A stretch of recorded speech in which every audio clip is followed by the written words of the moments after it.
Today I'm shooting with the most powerful social media guy you've never heard of, Ryan McGinn. He's the secret weapon behind billions of views for Grant Cardone, Jordan Peterson, Chris Williamson, Cody Sanchez, and a couple other names he legally can't even say. We're talking virality between trigger pulls. He's revealing everything.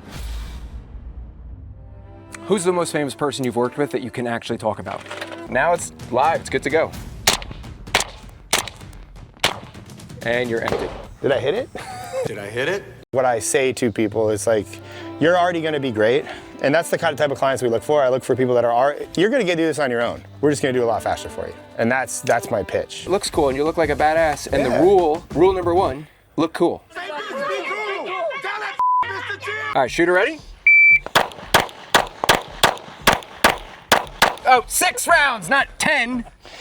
Did I even hit it? It's hard to see, like when I'm hitting it. Did I hit it? What does it feel like to go viral?